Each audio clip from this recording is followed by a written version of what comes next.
Welcome everyone to episode 35. How exciting of the Bunker Talk. I have my good friend Susan Winograd here. How are you, Susan? Hi, Ciara. Thank you so much for having me. It's great just seeing you. Honestly, long overdue, first of all.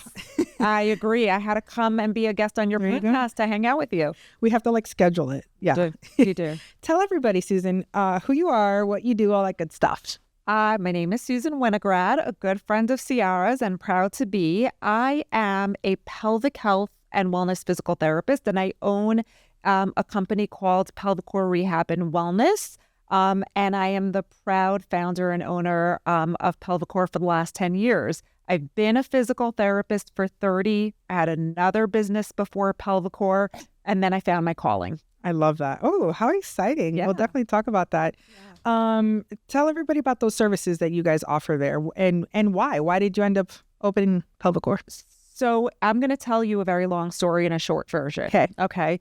So I always knew that I wanted to be a physical therapist. And for years, I did orthopedic physical therapy.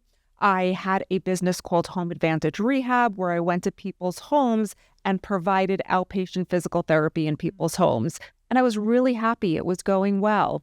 And within the context of that business, I was finding that I was getting a lot of referrals for falls with the assumption that people were losing their balance. And then when I went in, I was like, these people do not have balance issues. They're running to the bathroom and they can't get there in time. Oh my gosh. So I started doing yup. Wow. It's so much more common than you think, Ciara. Well, I would assume people just don't talk about it. People do not talk about it, but they desperately need help with it. So I started doing bowel and bladder retraining within that business, and I really felt like I was changing people's lives. And I don't know if you believe in divine intervention, but around the same time, a doctor that I worked with called me out of the blue and said, Susan, I have so many people that are coming to me for cancer treatment. He only treated prostate cancer, and all they're talking to me about is their pelvic pain. They're not even so concerned with their prostate cancer. Will you learn how to treat them? And I said, absolutely, because at that point, I was already becoming very interested in learning. And I went to Minnesota for my first pelvic health and wellness course. And I have not stopped since. When I got back from that course, I would say within about 3 months, I closed my other business and launched Pelvicore. I didn't know where it was going to go. I was the only person in the business. I was the scheduler. I was the accountant. I was the therapist. I was the admin person. I was the secretary. But I felt like I had found my calling.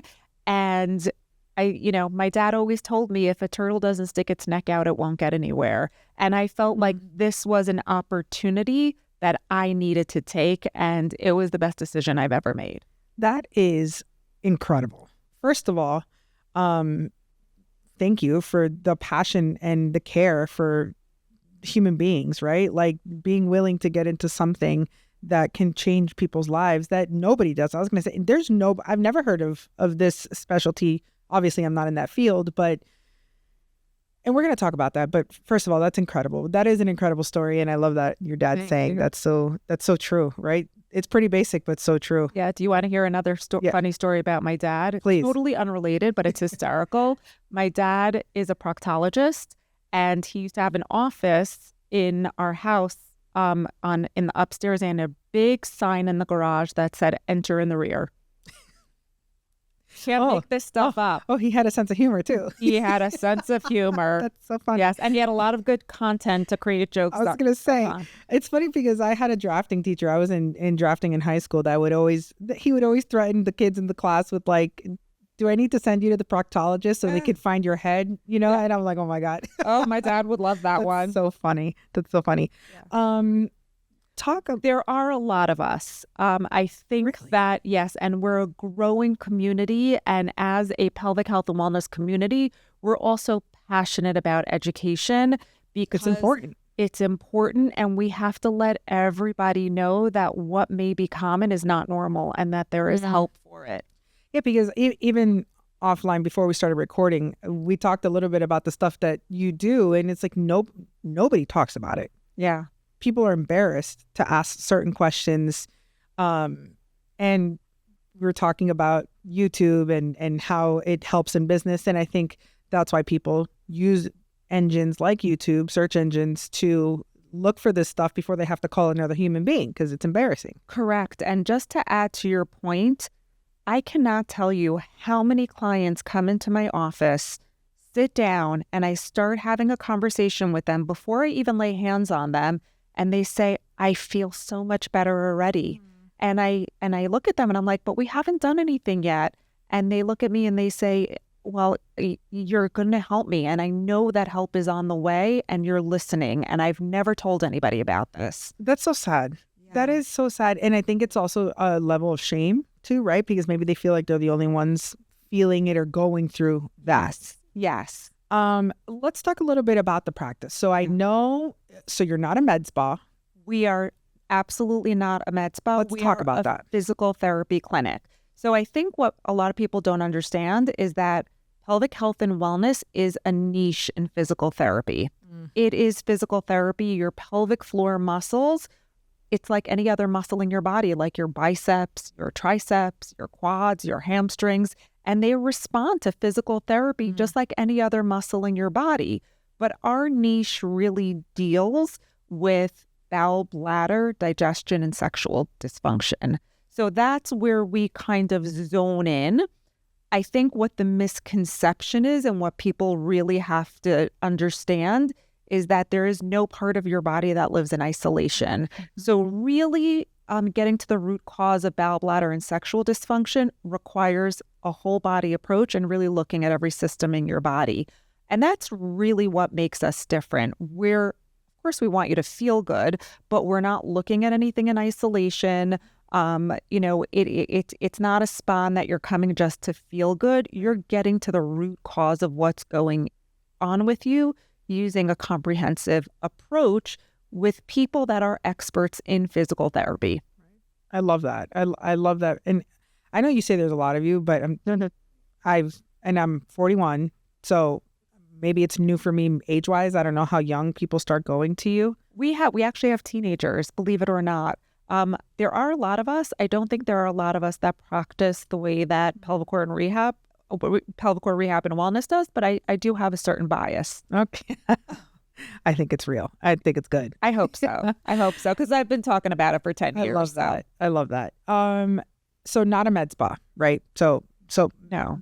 We offer massage therapy, but we offer massage therapy in conjunction with physical therapy. People can come just to get a massage, but the beauty of what we do is that we collaborate with our massage therapists. So if you are coming to physical therapy and you decide, you know what, I really want to enhance my outcomes and facilitate my path to recovery, we will talk to the massage therapist and say, hey, really focus on this.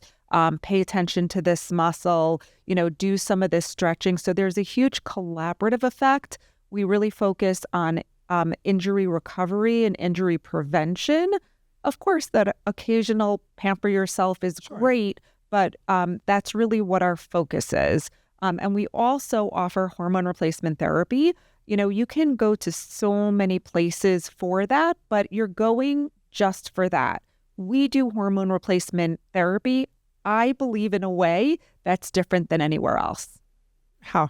Okay. Yes. Yeah. Happy to do so. So, when you go to a med spa or a regenerative, medical practice, and you go for hormone replacement therapy, in most situations, you're coming to them for hot flashes or brain fog, and they will happily provide you with hormone replacement therapy. But what we do is we take every system in the body and every part of the person into consideration so that we know that they are going into that season of life feeling great. So for example, when people come to us for hormone replacement therapy, we do a full hour of education. Why is hormone replacement therapy important? What are the pros and cons of it? How can it be most effective? And we just answer any questions about hormone replacement therapy and how to be proactive to make that season of life truly thriving. Then everybody that comes to us gets a physical therapy assessment, because so many people are on hormone replacement therapy, but they still feel terrible because we're not focusing on the musculoskeletal part of it. So we, number one, have to make sure that we're getting the right hormones. We have to make sure that our body is using it correctly. And we also want to make sure that our pelvic floor muscles are supporting our pelvic organs, are supporting bowel, bladder, and sexual function. So we have that part of it. And we also have a full educational sequence that we have to make people thrive in sleeping, understand what should nutrition look like in perimenopause and menopause, and what should exercise look like, because it is very specific, and what can go on with your nervous system in perimenopause and menopause, and how to really have strategies and techniques to feel great. So we don't do anything in isolation. It really is a holistic and comprehensive approach to truly make people feel great throughout that entire season of life.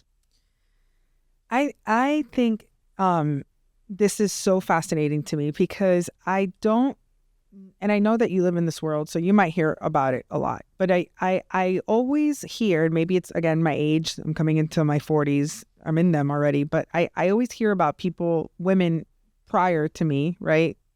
My mom through menopause was okay.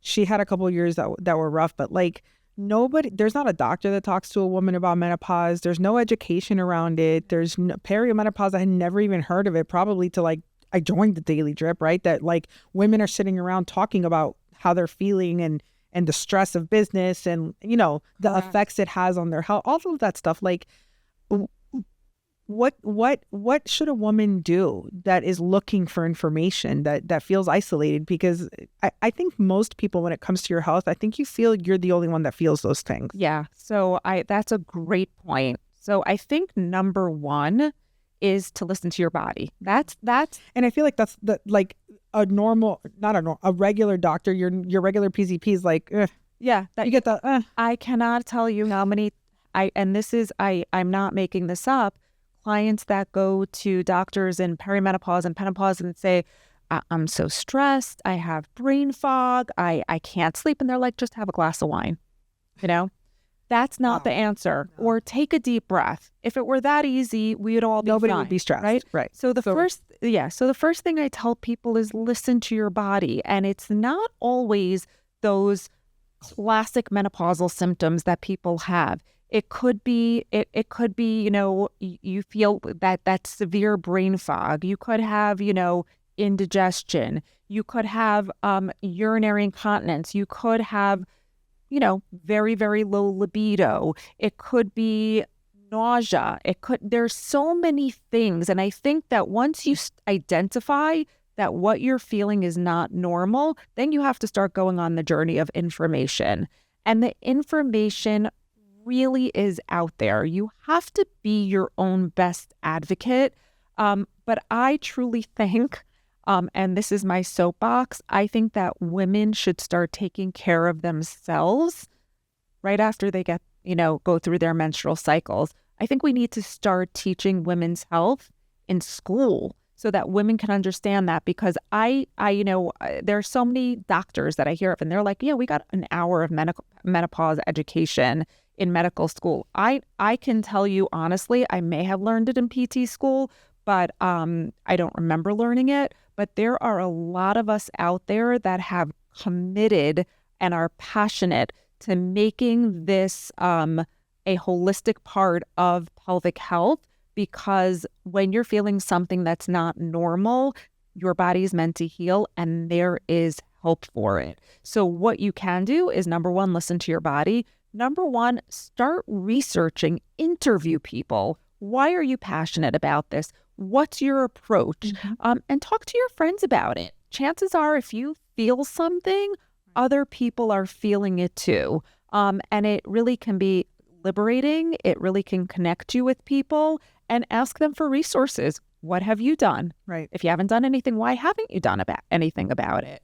But there are a lot of good practitioners out there. You just have to do a little bit of research and your due diligence to find them.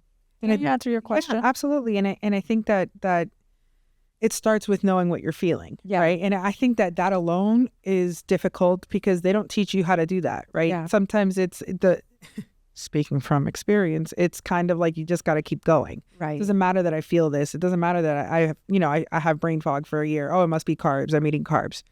That's what it has to be. That could be part of it. Sure. The chances are. But it's not all of it. The chances are you're a puzzle, and that may be a part of the puzzle. Thank you. And I think people have to find someone, and this is what I was going to say next, that are going to look at every single piece of your puzzle and create a comprehensive and cohesive plan of care to address all of it.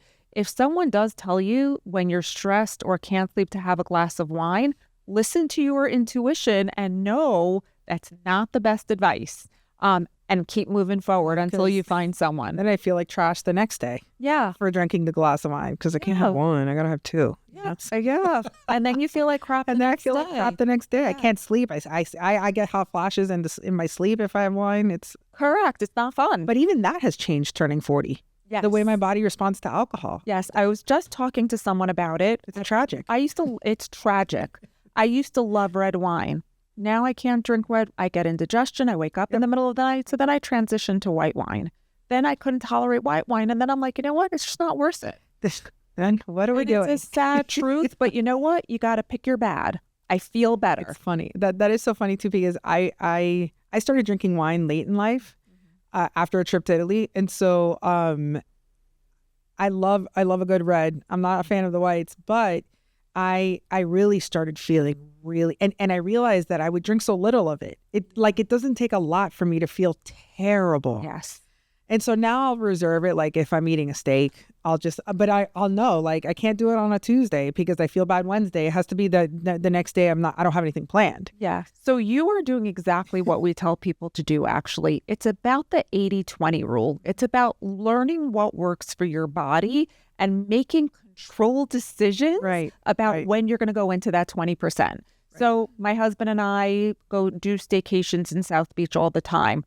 That's when I have my little bit of wine because I know that I could really sleep late the next day and I'm not You'd have to function. Patients. Right. So you got to pick your bad and you have to make, controlled decisions about when you're going to tap into that 20% of like, oh, I really want this, but I know I'm going to feel like crap, but I'm going to do it anyway. That's exactly what I've done. Well, thanks. Yeah. You're so intuitive. Look at me go. Look at me go. Yeah. You go, girl. This is fascinating. And I think it's so important because like you said, this isn't taught, right? I am not a mom, but I mean, I wasn't taught about this part of my body and like what happens and everything that just goes on, especially as you age as a woman. Honestly, I think the information is less accessible the older you are. Yeah, and that's exactly why, as part of our plan of care, we are going to begin including a 3-month course that's going to address all of those major lifestyle changes that you can make that typically affect someone in our age category, like sleep. I think that's what it is too. I think the little bit of information, it's like focused on menopause, but this thing of like the pre-menopause, that my mom didn't know that. Right. I think most people don't know that. I will say I am having a lot more women coming into our practice being much more proactive. And I think that's because of the awareness that's there. I think women are starting to realize that they have to be their own best advocate, that maybe we can't rely on the healthcare system to give us, the gold standard of proactive care. And I am seeing it more and more and more, but there's more work to be done in educating women. I would say we had a conversation off camera about social media. I think social media has a part in that of leveling the playing field and women being bold enough to say, hey, I feel like crap and this is what I feel and this is who I found to help me. That you're not alone. And I think that has given women a space to say, oh, okay, it's okay for me to stand up for myself. It's okay for me to disagree with the doctor that's telling me absolutely you're fine. That's the positive side of social media. I think that absolutely and also just busting myths. Right. Like there's so much bad information out there. And if you can find reputable people to follow, You really, really can get some really, really good information. And some relief. Yes, and some relief. I have so many people that find me on YouTube and they call and they say, hey, I don't live in your state, but I love your content and I really need help. Can you find me a resource in my area? And let me tell you, nothing makes me happier. That's amazing. Yeah, just, it's a great resource just to find someone you trust and then just reach out to them. I know anybody in my profession would be happy to help you get the help that you need. Let's talk about that, because this has been a great conversation already, but let's talk about the business of Pelvicore, right? Exactly what you just said. First of all, you, with your YouTube channel, you've been able to use social media, YouTube. I wouldn't categorize YouTube as a social media platform, but I mean, it's like a search engine. The next Google, right? Yeah. Like as a way for you to establish trust. Yes. So when someone already comes to you, if it's via YouTube, they're sold. Yeah. Well, they're sold on the idea of pelvic floor, and they know at that point that I know what I'm talking about. There is nothing like that human connection. Correct. So I would say they're sold once they book a 15-minute discovery call and I've really spoken to their unique symptoms. But yeah, I feel like people really do get to know me on YouTube in a way. I love that. I love the power of using that for your business, because I'm sure it's sold you to them, right? Yeah. Like that you're a trustworthy, this is what they tell every business about the power of using these platforms, right? And I think that it's also a testament to the marketplace. Like I sell insurance, your space is a little different because you do need to be seen by someone, preferably in person. But like for me, right? Like people are buying insurance online, and it's this constant thing in my industry that like the threat of direct writers, the threat of people selling direct to the consumer. And we as independent agents are always pushing back on that, because even myself, at 41, I grew up basically with the internet, and even prior to owning a business, I use the internet to research, but I still want to make a conversation with a human being for my buying decision. Absolutely. And so should it be like that. Correct. So you're doing a lot, and it's again the power of YouTube and investing in that, because you're doing a lot and you're building that trust while you're asleep. Yeah. And yes, correct. And I also do like YouTube because, just for example, on YouTube, we help people that are struggling with pelvic organ prolapse a lot. I have a 30-minute little mini workshop on YouTube on pelvic organ prolapse education. YouTube is a great platform where you can not only give people 30-second bite of snippets, you could really do a good bit of education on it, and that's really why I love it. That's great. I love that, and I'm already, you're the one that has gotten me. I wrote about it on Sunday, but you see, this is why this happens, because I was like, I have to dedicate more time to YouTube. Yeah. And I think that it's something that just helps build your credibility, and it's stuff that lives there forever. Yes. Well, and it's working for you as a business. Without you, it's a commitment. Yes. Right. To block the time and to get over the fear of talking to a camera, which we both still have. Correct. Yeah. And, we were saying I could get up in front of 100 live people and talk, but you put a camera in front of me. So weird. It's so weird. Yeah. But you know what? The more you do it, the more you get over that. I will tell you, I don't watch my videos back. Neither do I. I film them and I put them Bye-bye. Yeah. If I have like a snot coming out of my nose, you're going to see it in the video. You'll find out in the comments. You'll find out in the comments. But I think I mentioned this before we started. My most popular videos are videos that I posted like 5 years ago. Mm-hmm. And they're still living and they're still helping people. So that's why YouTube resonates with me. I love that. Let's talk about the business side. Yes. How to talk about. How was it? How was it restarting, right? Because you had a business. How did you rebrand yourself in this niche? How did you become, the expert? How did you decide to pull the trigger? All that stuff. So I'm going to be completely real and vulnerable with you. I didn't think about any of that. I really didn't. So the biggest major change that I made when I reinvented myself, and I truly did, literally overnight, I closed my other company and relaunched another one, was that I stopped taking insurance. I was becoming increasingly frustrated with having to help people within the constraints of insurance, telling me how many times I could see them, like what my deadlines were to Yeah, it see them. diminishes your value. Yeah, it diminishes my value. They were constantly cutting my reimbursement, so my time didn't seem like it was valuable to me. And I think in healthcare is the only industry, and I may be wrong, so please correct me, where you provide the service and then the insurance company is going to decide whether they're going to pay you or not. So it was like this constant battle, and I literally was getting more and more frustrated, and I felt like I really could not provide the kind of treatment that I wanted because my time with the patient was lessening and my paperwork was growing and my reimbursement was declining. So I honestly wasn't happy. I'm like, if I'm going to reinvent myself and invest thousands of hours into educating myself and becoming the expert that I want to be, then I'm going to open a cash-based practice. That was my first decision. So that was probably the most thoughtful decision I made. Powerful though, but it's super powerful because you also knew that you were worth it.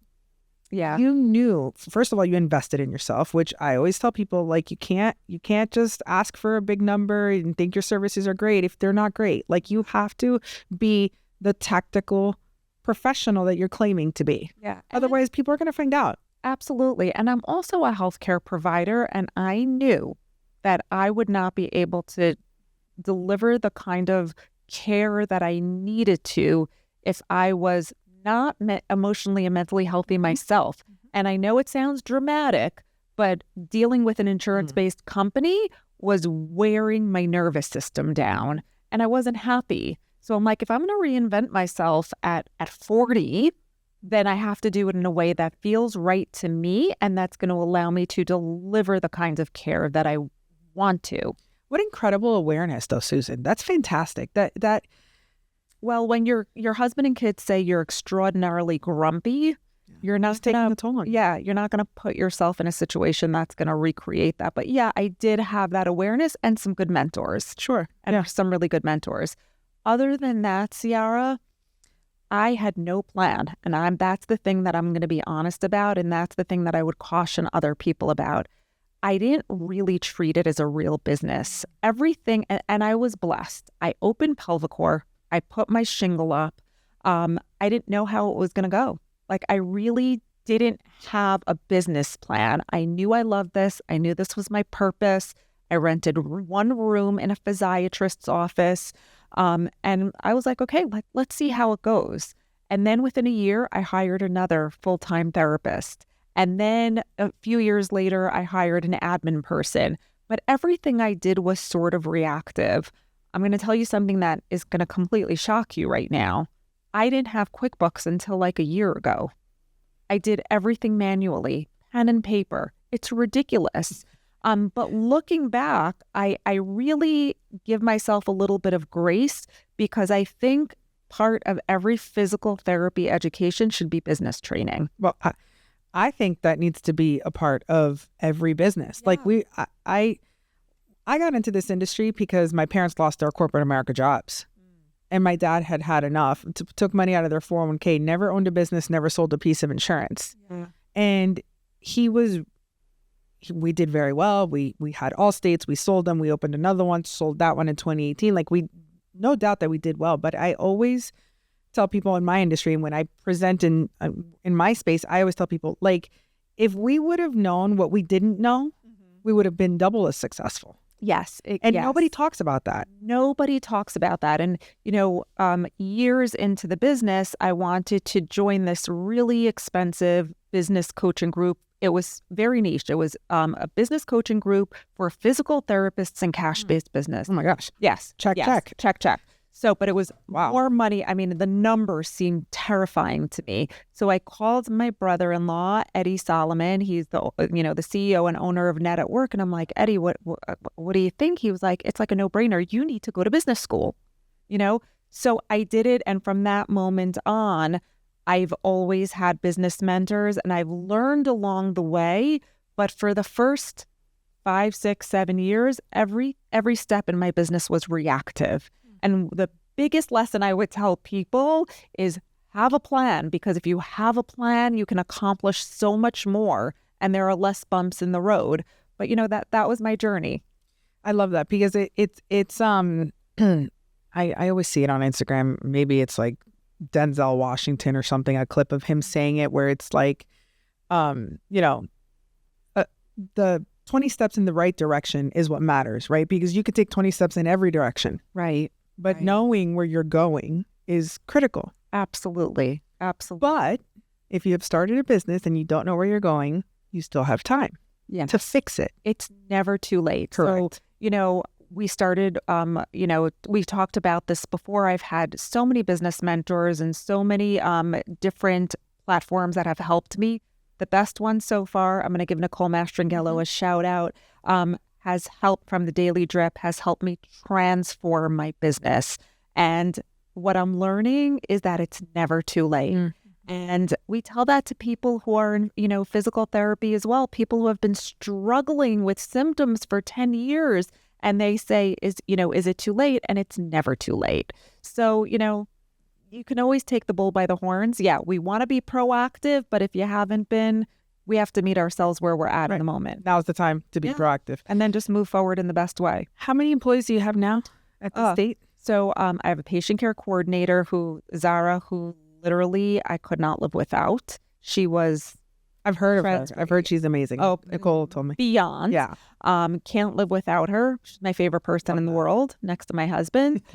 We have two incredible other pelvic floor PTs that work with me. A strategic partner that I just partner with is Kelly Maple. She's going to be doing our hormone replacement therapy, and we have two massage therapists. So my team has grown. Yeah. Well, not a coincidence. Yes. Right? You have a plan now. I want to talk about just employees because I don't know that I've had anybody here from your profession. I definitely haven't from your industry. So talk to me about the challenges of growing a team. Yeah. The challenge in pelvic health is tremendous. There are not a lot of us. There are people like us, but like you've never heard of a pelvic health PT. I've never heard of it. So finding a pelvic health PT to join your team feels nearly impossible. I literally have been so blessed. Jessica Lockett has been with me.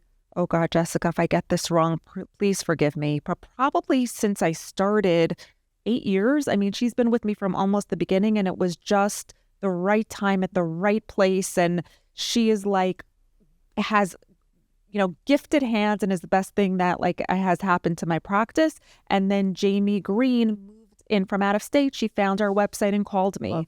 But any pelvic health business will tell you that the challenge of hiring is tremendous. And our specifications, our requirements for joining our practice are also very specific because we have a biopsychosocial approach. We're very holistic. We look at the whole body. So it was challenging. Getting the right people in the right positions is the hardest part of business. It's the hardest part of business. But it's the most important part. Yeah. So how'd you do it? You just keep plugging, Ciara. I've had other patient care coordinators before Zara, and you just keep finding someone until the right person is in the right position. And if you feel like someone is not in the right position, you don't keep them in that position. That's what I've always heard. It's hire slow, fire fast. Yes, or hire fast, fire faster. That's what I've heard. Yeah. It's hard. And I think that's the biggest challenge of any business. Finding the right people in. Because you can have good people, but if they're not doing, first of all, what they love, but honestly, I would say, first of all, what they're good at. Because sometimes I read a book recently called Who Not How. And it talked about the power of putting people, of using their, I forgot what the term is, but it's basically like their my gosh, I'm gonna remember at 2:00 in the morning, and then I'll text you. Yes, text me. It's like their unique ability. Yes, right. Like finding what their unique ability is and using that, and then it's like, and obviously it's a process, right? Yeah. So, for example, when I hired my virtual employee, it was I've already told her for the remainder of the year, document everything that you do, And then we're going to rate it by what you like to do. Yeah. And love then that. And then what the bottom 20, the bottom 30% that you don't like to do, the next hire, we will pass that on to them. That's brilliant. Actually, The book, it's phenomenal. I'm going to steal that. You have to tell me the name of that book again. Because then people, then she just gets to do her best job at what she enjoys doing. Yes. And I will tell you, one of the biggest things, and I'm going to give Zara a shout out here, is that Zara has always said from the beginning, I can learn how to do anything. If you need me to do something, I can learn how to do it. That's I priceless. can't, priceless. She always says, I can't tell you that I'm going to be an expert at it right away, but I will learn. What a gift. And that has been the most valuable thing. She is just such a team player that, if I need her to do something, like, she will learn how to do it. She probably already knows how you think too, right? my So God. I don't even have to tell her. If I wasn't married to my husband, I'd marry her, but she's already married, so she knows how much I love her. Yeah, that's a gift to have basically a duplicate of yourself, to be able, like, where they could think like you. She could probably make 80% of your decisions the way you would. Absolutely. And just to speak to that point, my daughter is getting married on December 2nd. I'm leaving the country for 18 days. Calmly. I have complete What a gift. I have complete confidence that Zara will run my business the way that I would run it myself. And that's really priceless. Yeah. That's amazing. Everybody needs a Zara. Don't take mine. No. I love her. No, but don't go finding her, Zara. No, I love I'll that. come after you. Okay, so we've talked about that. I know that you've talked about, you just gave that shout out to Nicole. Tell us about, like, choosing mentors, finding good ones. What advice do you have? I always say it every episode. The premise of this, I needed to get some of my time back from doing not fruitful networking, but my industry is very supportive with help. And so I don't know that every industry is. So I always wanted to just have a place where you're new in business, not necessarily young, just new in business, and you don't know what you don't know. So let's put a fast forward button by having real conversations with entrepreneurs. So we both believe in mentorship, obviously. Tell me, have you had I don't want to say bad ones, but I have. Okay, great. Yeah. Let's talk about it then. So one of the things that I always say when I really, that my passion for mentorship really started when I started Pelvicore, because it is such a fascinating field that really requires you to want to learn ravenously. So when I started Pelvicore, I made a commitment that I would always have a mentor and that I would always be a mentor. And I do have mentors in different areas of my life. So I'll start with the physical therapy part of it. I will say that I've gotten my best and my most important pelvic health physical therapy mentors from being vulnerable and really reaching out for help to people I didn't even necessarily know, and their willingness to help me, and then take their courses. And then I, ended up referring clients to them, and they would say, hey, do you want to join me on the session so that you can learn what I do? And that's how I've gotten the best, physical therapy mentors. I have never been shy about saying, I don't know this. Can you help me?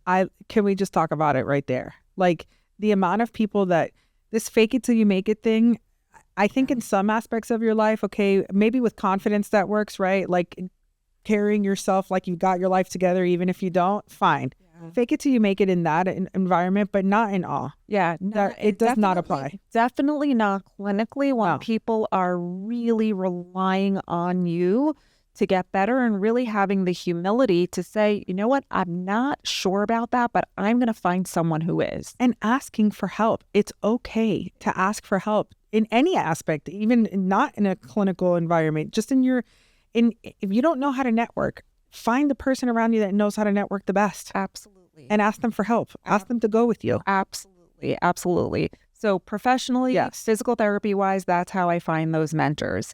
I'm going to tell you a really crazy story, and you're going to want to sage the room after this to tell you how I've developed my personal development, mentors. When I first got into physical therapy, this sounds strange, but I swear it's true. I started working on people, and it was really, really deep and intense work with a lot of people who have experienced trauma. And what I started noticing is when I was working on people, my stomach started growling like mad. wasn't hungry. I'm telling you, Ciara was looking at me like I have 3 heads. This is true, I promise. And I was working on a particularly complicated, intense woman. I was working on her abdominal wall, and my stomach started making these noises. My patient looked at me. She's like, "Are you okay?" I've never heard sounds coming out of a human like that. So I posted on my global pelvic health group, and I'm like, "Hey, this really weird thing is happening to me. As soon as I lay hands on people, my stomach starts growling. I stop working. It stops." And they're like, "Of course, it happens to all of us. You're too empathetic. You're taking on too much of their energy and what's going on with them. And you really have to learn." Yes, it was consuming me. I cared too much. I wasn't sleeping at night. I was literally up at night, like worrying about my clients. And that led me to a journey of personal development where I had to find mentors that really taught me how to control my thoughts and feel my feelings, but not let it really consume me, and also give, but not receive everything my clients were going through. That was really, and I still practice that. It's hard. So that's how I got my personal development mentors, through my stomach growling, basically. Ciara's still looking at me like I'm a nut job, but I promise you that's a true story. Honestly, I couldn't imagine, the stuff that you help people through. And I'm pretty sure that those patients that have like that intense trauma, it has to be extremely emotional. Yeah, it is. I don't know how I would.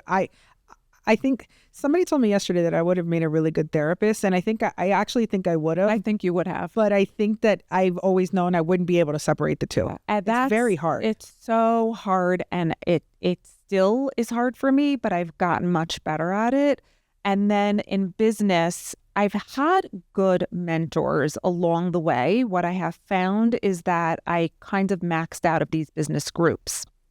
And again, I'm going to be vulnerable and honest.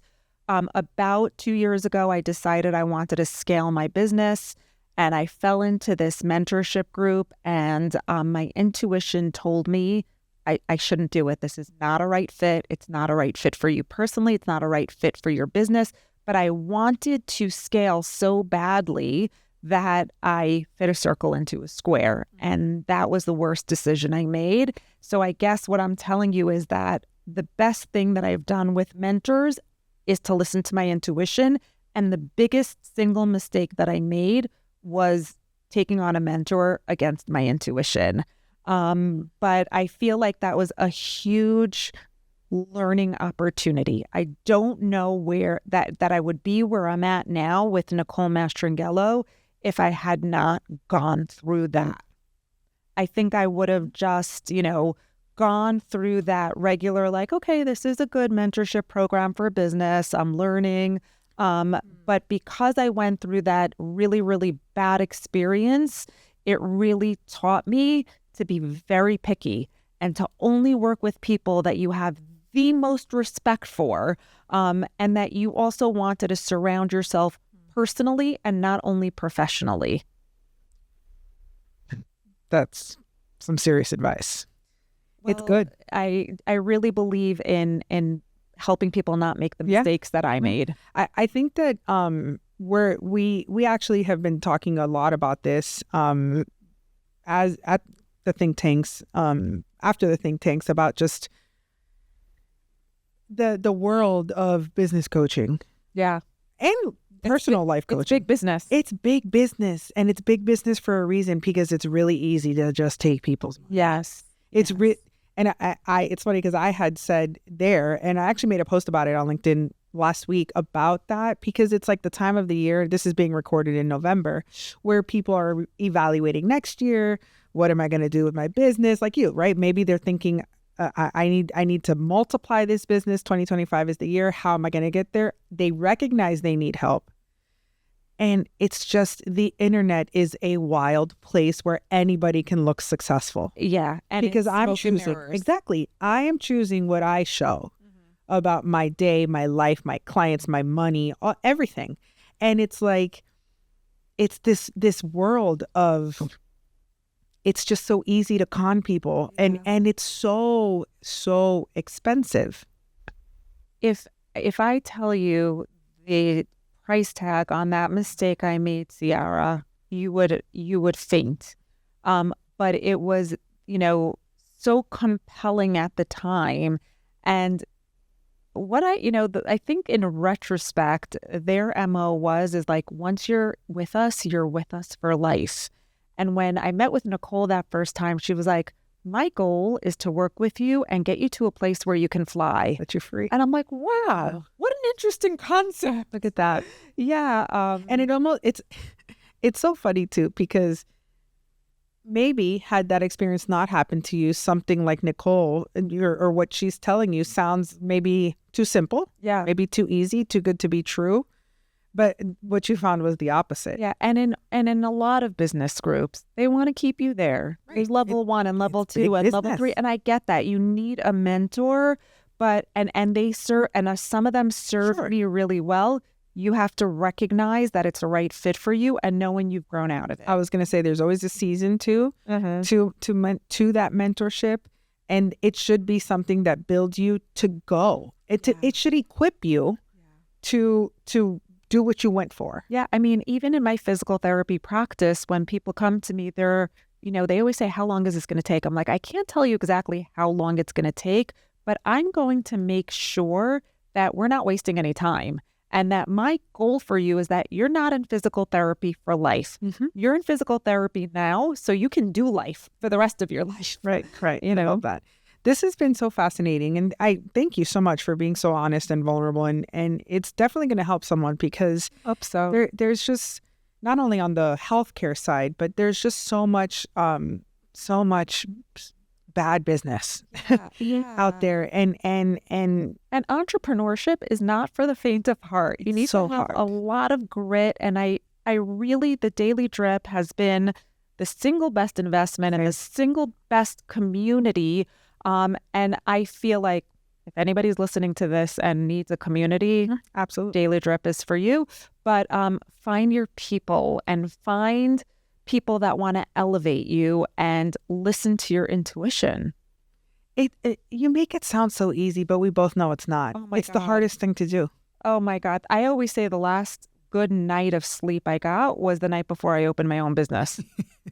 It's so hard. That makes me feel better. Yeah, it's so hard. It's so great. It's a journey I would never trade, but we're not blowing smoke. It's hard. It's very hard. I'm convinced it's changed my DNA. Yeah, it absolutely is convinced. It's changed my DNA. And I think that for me, the biggest part of, I always say this, maybe it's because I'm not a mom, right? You're a mom. You have molded human beings. You've been responsible for human beings, and financially, healthcare, making sure they eat, a clean home, a place to sleep. Like, you have done that, right? Yeah. I haven't. I've lived a free life of responsibility when it comes to that. So having a team now where I'm just like, my decisions affect 3 people financially. Yeah, that is a lot of responsibility. I'm going to say something completely preposterous to you now.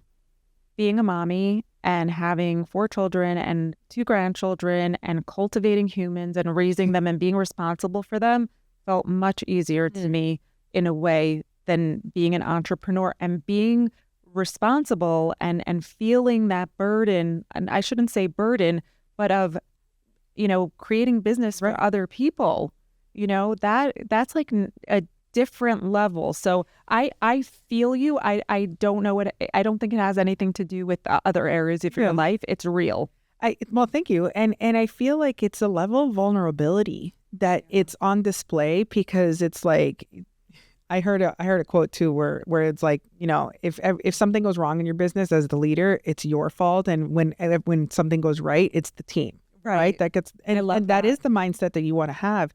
But when you realize too that it's just like, oh boy, like, I'm putting myself out there, right? Yeah. Let's say it's the content game. It's bringing in business. It's networking, right? Like, the power of networking. Yeah, it's powerful unless you're bad at it. Yeah. And then it's like you're exposed. Like, I've been networking for a year. Hasn't grown my business. Is it me?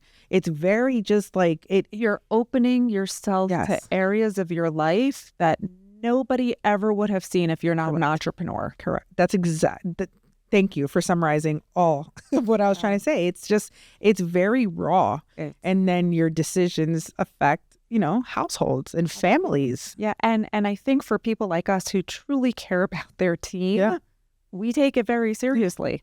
Yeah. You know, It's like if I screw up at home, my family gets it. Like, you know, right. And they also have grace. yeah, and they have no choice. Right. Like they have no choice. Like my kids are stuck with me. I'm sorry, guys, but you're stuck with me. Correct. My team, like, you know, they have a choice and they deserve the best, and they have to go home to their own stuff. So we have this responsibility to really, you know, make their enhance their lives and be the best leaders we can. That's also been a huge learning curve for me. I'm not great at that. I'm going to be honest. I'm not a good leader. I don't say I am. I don't know that any of us are. I don't think I am either, but it's something I'm committed to becoming better at. This last year, when I had joined that bad mentorship program, I was a terrible leader. Mm-hmm. But you know what, Ciara? I came clean. And I said to my team, I'm really sorry. Like, I don't know what happened to me, but I made this really suboptimal decision. I'm back. I'm back to my authentic self. Give me a chance to go back to who I want to be. Honestly, Susan, I think that the best part of this episode for me, just sitting here, and I have access to you anyways, but like Always. I hope that they can feel it too, is your honesty. And I think that to your team means everything, right? Like, how many people are not willing to go back to the team and say, I got egg on my face. I'm sorry. I made a mistake, right? Like, it humanizes you. It, you know, it shows that you're humble, that everyone is learning at the same time. So that's a really good lesson too for anybody new in business. When you build a team, you know, if you're wrong, and own it. Right. Apologize to your team, because it builds the morale. It also creates, I feel like, a space of where they can make a mistake too. Make a mistake. And own it, and they're not going to get in trouble. Absolutely. You know, I always tell my kids when they're choosing a partner or they're making decisions in life, to me, I have always felt, and this is why I fell in love with my husband, the most attractive qualities in a person is confidence with humility. Mm-hmm. You need to have confidence, but you need to have the humility to know that you're going to make mistakes and you don't know everything, and you have to own all of it. Right. I'm the first person to own it. Believe me. I love that. I love that, though. And honestly, I think that's a sign of a true leader. So you got it. I hope so, Ciara. It's a work. We keep practicing. I'm committed to the practice. Yeah, I always say, thank God yoga's a practice, because God knows I need to practice the rest of my life. I'm so bad at yoga. I recently started Pilates, and I'm enjoying that. I love Pilates. Yeah, I love that. Susan, to wrap it up here, what is the best piece of business advice that you could give an entrepreneur that's starting? I mean, you've dropped really good nuggets, but is there anything else? Follow your passion. If you have found your passion, if you can have a plan to begin with, make a plan, but stick your neck out, because chances are it's going to be worth it. And my single most important piece of advice is listen to your intuition, because it will not steer you in the wrong direction. And be thoughtful, not reactive. I love that. Be proactive, not reactive. Yeah. Tell everybody where they can find you. Oh, so many places. You could find me on YouTube and get tons of information there at Pelvicore Rehab Plus. Our website is pelvicorerehab.com. We're on Instagram at Pelvicore Rehab. Basically, if you Google my name, we'll all come up. I had a podcast called Your Pelvic Health. We are out there committed to educating and getting the right information to people. I love that. And we'll put it all in the show notes. Thank you so much for spending this time with me. This is amazing. Make a plan. Yes. Thank you. Yes. This was amazing. And I'm so happy that the Daily Drip is the center of so many incredible relationships like the one with you, with so many powerful women that I can learn from. Yes. And honestly, even in business, like just joining the Daily Drip and having these types of conversations with women that are willing to talk about it. Life-changing. Life-changing. Life-changing. Hands down, life-changing. And I told Nicole and Romy the same thing. Like, you guys are going to have to kick me out of here because I'm never leaving. Oh my God, I told them the same thing. I'm like, you're stuck with me. Never leaving. Don't care what you do. So I'm going to be with my walker and I'll be like, yep, I'm still here. I agree. Be like a founding father or mother. Yeah, they're going to have like an alumni wall on. Yes. But we're never going to be alumni because we're always going to be in it. It's true. They're just never getting rid of us. Yeah. Never. Yeah. Thank you.